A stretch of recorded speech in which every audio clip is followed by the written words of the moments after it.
whispers in the walls. In a small forgotten town tucked away in the wilderness, there stood a centuries-old boarding house. Known as Gravemont Manor, it had once been a place of refuge for travelers, but had long since gained a reputation for its chilling secrets. Over the years, it became infamous for the mysterious disappearances of those who stayed too long.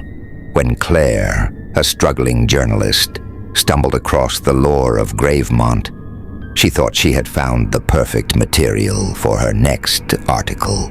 Determined to uncover the truth, she packed her bags and arrived at the manor on a cold, moonless night. From the outside, the house appeared abandoned, its windows shattered, and ivy crept up its decaying walls.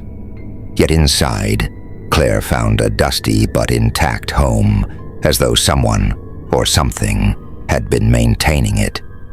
The first night, the moment Claire entered her assigned room, she felt the temperature drop. The air was thick, carrying the faint scent of decay. The walls were covered in peculiar scratches, as if someone had clawed at them in desperation. Ignoring the eerie signs, Claire set up her recording equipment and prepared to document her experience. As midnight approached, faint whispers began echoing through the house.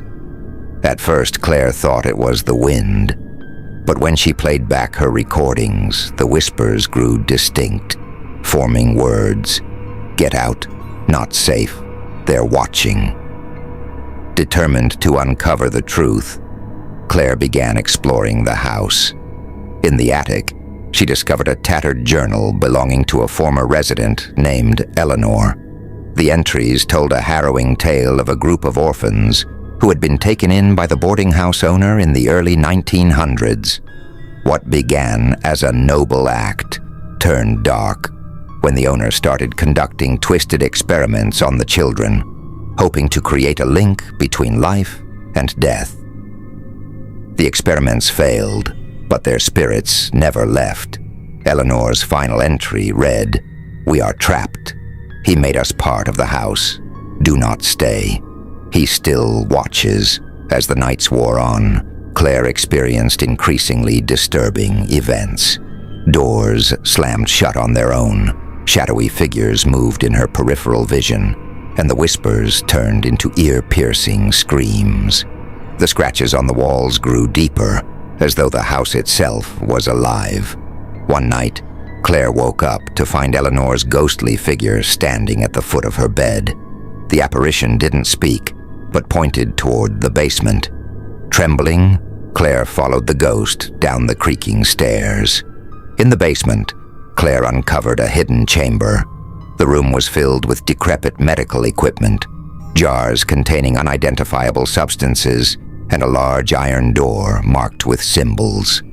As Claire approached, the whispers turned into a cacophony of voices, all screaming, "Don't open it." But curiosity got the better of her. Behind the door, Claire discovered a mass grave of children's skeletal remains. Among them was a faintly glowing artifact, pulsating with an otherworldly energy. The moment she touched it, the house began to shake violently. The spirits of the children materialized around her, their faces twisted in torment. The whispers revealed their final plea: "Free us, destroy it." Realizing the artifact was the source of the house's evil, Claire smashed it with a nearby rock. The spirits let out one final deafening scream before vanishing into thin air.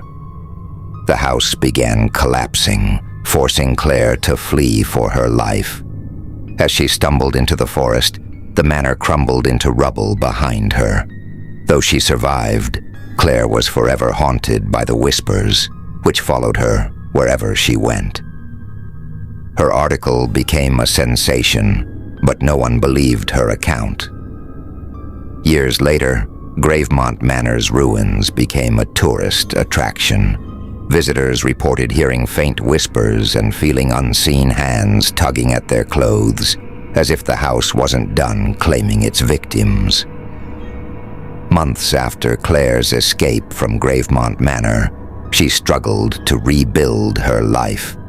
She suffered from vivid nightmares where the children's ghostly faces stared at her, their hollow eyes full of sorrow. Despite smashing the artifact and witnessing the manor's collapse, Claire couldn't shake the feeling that something, or someone, had followed her back. Her once promising career began to unravel. Editors who were initially intrigued by her article started avoiding her calls. Friends distanced themselves, claiming she had changed. The whispers she heard in the manor now crept into her apartment. It started with small things, faint knocking on the walls, misplaced objects, and flickering lights. Then came the cold spots, always concentrated in her bedroom. One night, as Claire lay awake, she felt something unseen brush against her arm.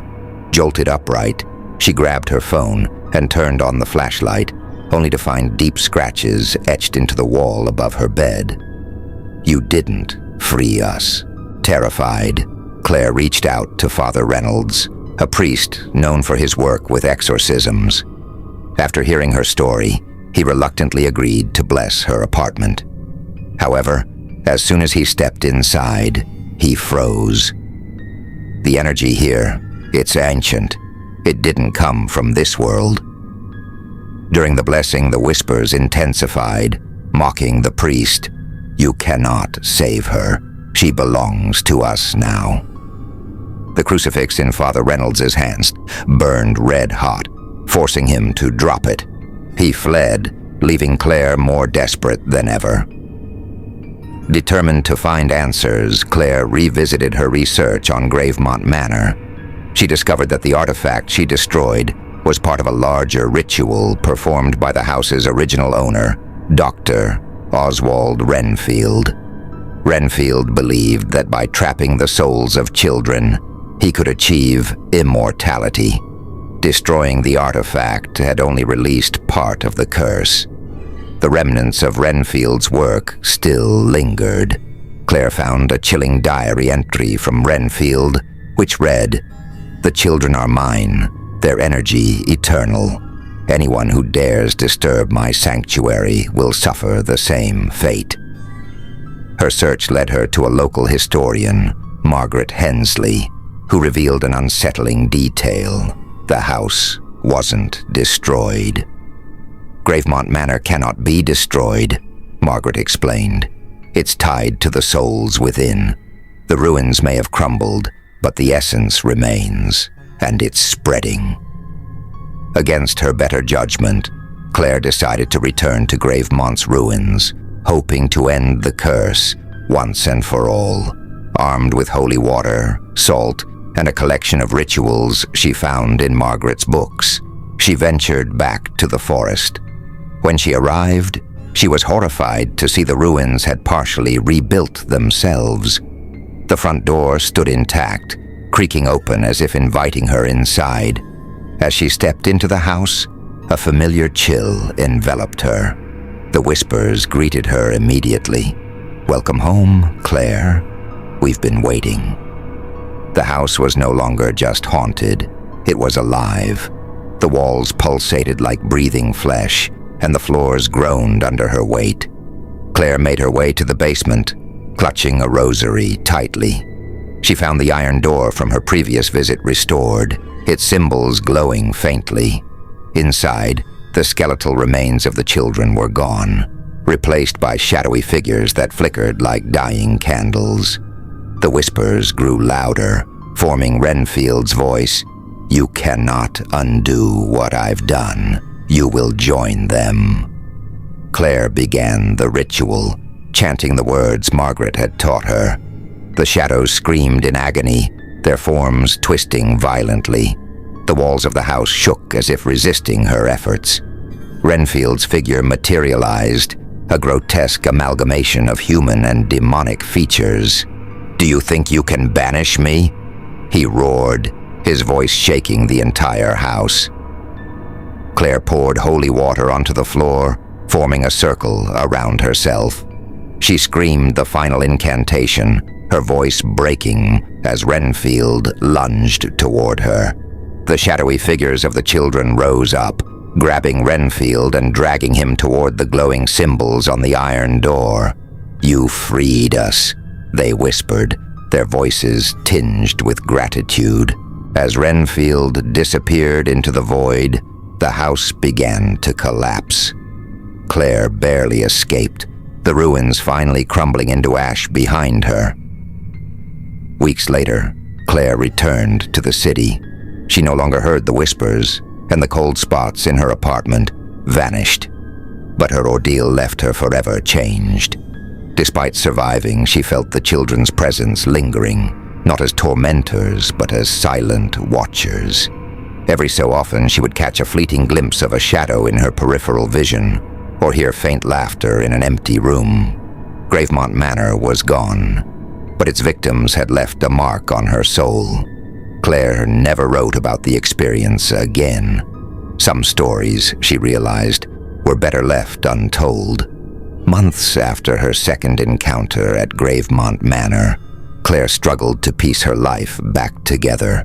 While the whispers and cold spots had ceased, she couldn't shake the feeling that she was being watched. She tried to immerse herself in work, but the trauma of her experiences loomed large. Her apartment felt suffocating, as if shadows clung to her every move. One night, Claire received a mysterious package at her door. It was unmarked, wrapped in aged brown paper. Inside was an old photograph of Gravemont Manor, dated 1905. The image sent chills down her spine, because standing in the background, blurred but unmistakable, was her own face. Terrified, Claire tried to rationalize the photograph. Perhaps it was a trick of her imagination, or maybe someone was playing a cruel joke. But deep down, she knew the truth. Gravemont was not done with her. Over the following weeks, her dreams became plagued with nightmarish visions. She saw herself walking through endless hallways, the walls closing in, whispering her name. Shadowy figures loomed at the edges of her vision, their hollow eyes following her every move. One morning she awoke to find 3 claw marks set etched into her bedroom wall. Beneath them were words scrawled in ash. "You opened the door." A call for help. Desperate for answers, Claire reached out to Margaret Hensley, the historian who had helped her before. When Claire showed Margaret the photograph, the older woman paled. "This isn't possible," Margaret whispered. "The house, it's pulling you back. Somehow you're connected to its curse." Margaret revealed that Renfield's experiments may have created more than restless spirits. The house itself had become a temporal anomaly, capable of bending time and space.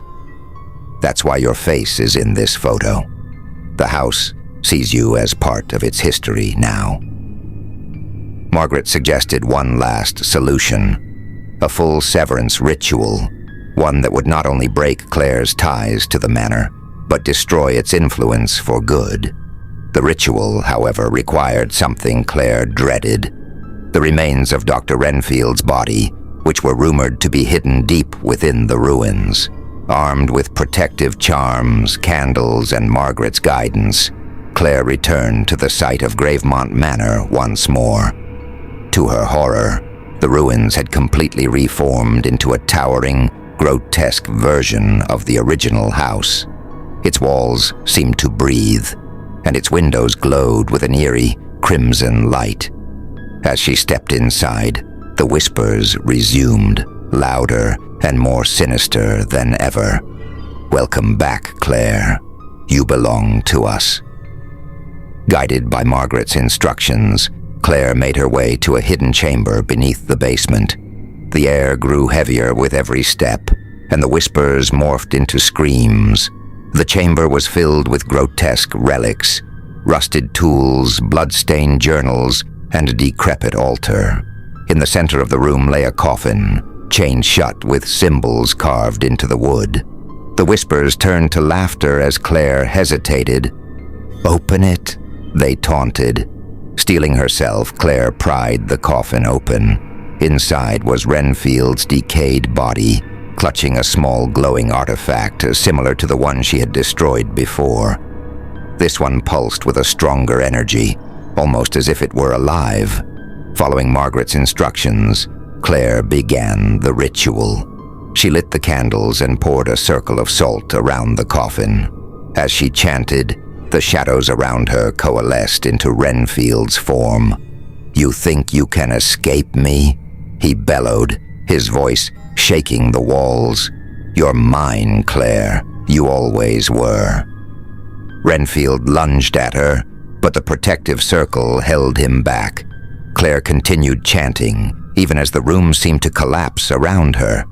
Suddenly, the spirits of the children appeared, their translucent forms glowing with a soft light.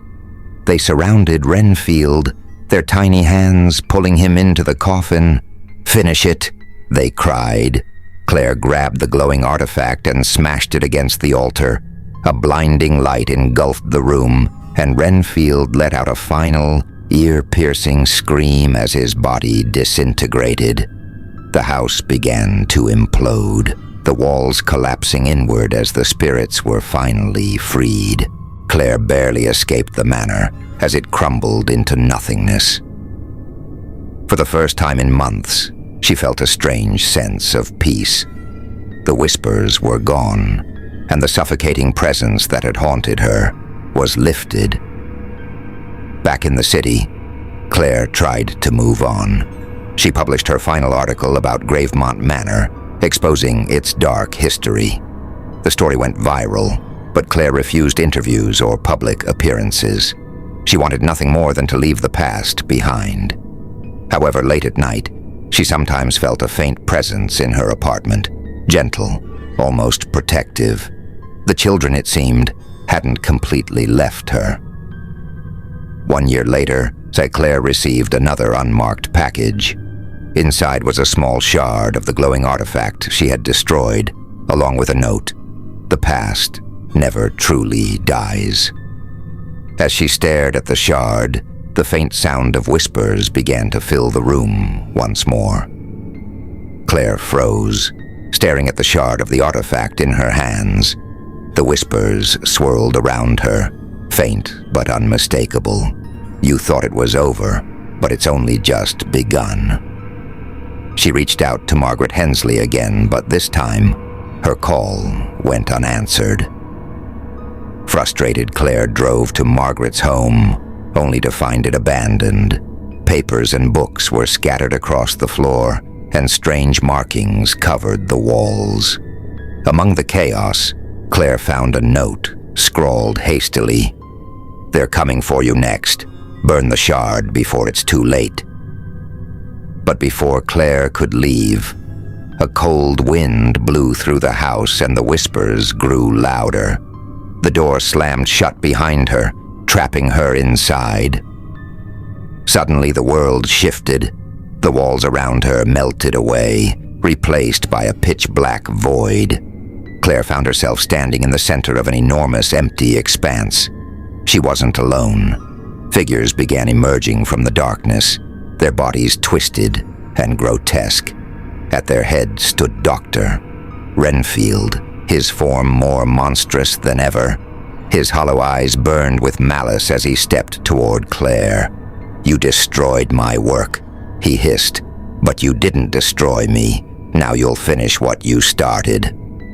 Renfield raised his hand, and the shard in Claire's pocket began glowing ominously.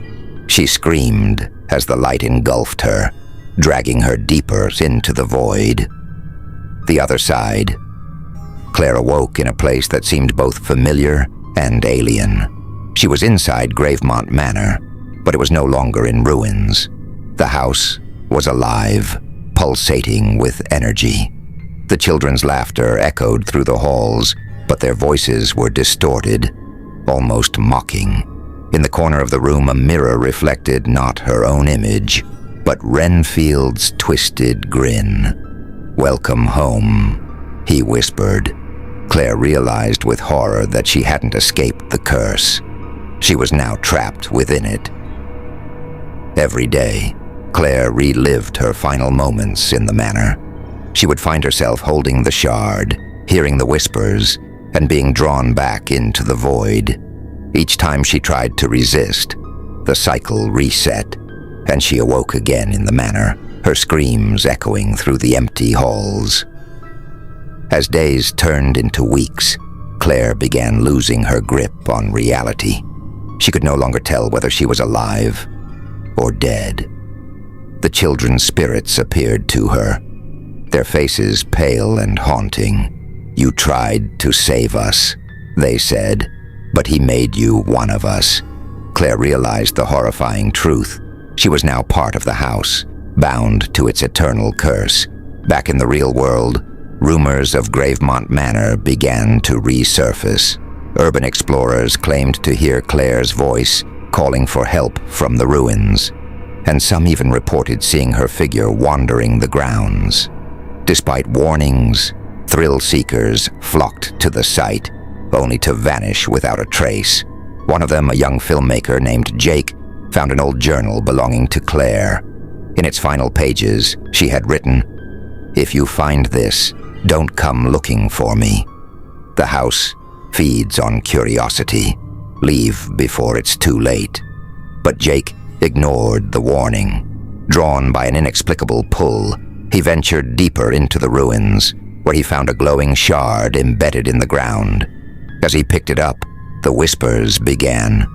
"Welcome back." The curse lives on. The cycle continued, claiming new victims with each passing year. Gravemont Manor became a legend, its horrors immortalized in whispered stories and online forums. But those who dared to seek the truth never returned. Inside the house, Claire remained trapped, her spirit forever bound to its walls. She could only watch helplessly as others fell into the same trap, their cries joining the eternal symphony of whispers.